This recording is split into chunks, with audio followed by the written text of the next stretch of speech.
I thought I was doing the right thing, but I failed you.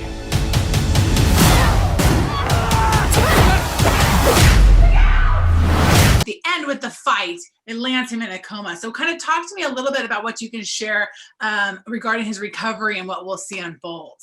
I think going into season 3, there's going to be a lot of stones to be turned. I think the biggest one definitely is going to be if he can get back into karate.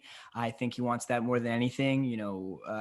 Moving into the valley, Miguel very much, like Daniel LaRusso, didn't really have much of a group to fit in. And I think he found his home in karate, and being that this could potentially be taken away from him forever is an idea that's really scary. And I think with that, there's going to be a lot of doubts, a lot of self-doubts and questions he's asking himself, a little bit of, beating myself up for letting this happen. But I think eventually I hope to see Miguel come out on the other side triumphant and really let this experience make him a better person.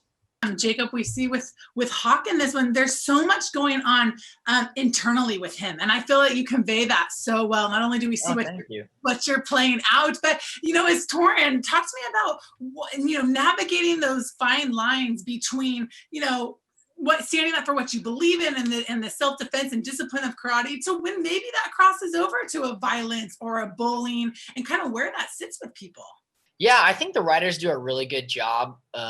I think, and largely so with, my character of, I very much walk that line of good and bad. There's a lot of things that I do that freaking suck and are horrible, and I think for this season, especially because Hawk is directly under Kreese's Cobra Kai, I think you see a lot more of him flirting with the bad side, just because, Miguel's not there, Johnny's not there anymore, and, he's, I think, the farthest he's ever been from his binary brother, Dimitri. So, for this next season, definitely expect more darkness before, Hawk can maybe come towards the light. But it's definitely gonna get dark for a little bit.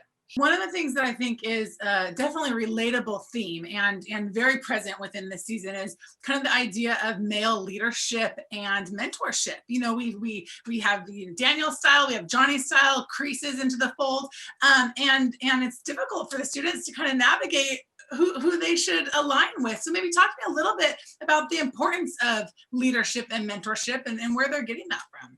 I think when you first meet Eli and he comes into Cobra Kai, I think he really needed that sort of tough love that he got from Johnny and, to stand up for yourself, flip the script, like don't take any of that crap anymore. And I think when Kreese starts to come in, I think that gets pushed a little too far and maybe starts to go over the line, and Kreese definitely starts to, work his shadowy ways over Hawk.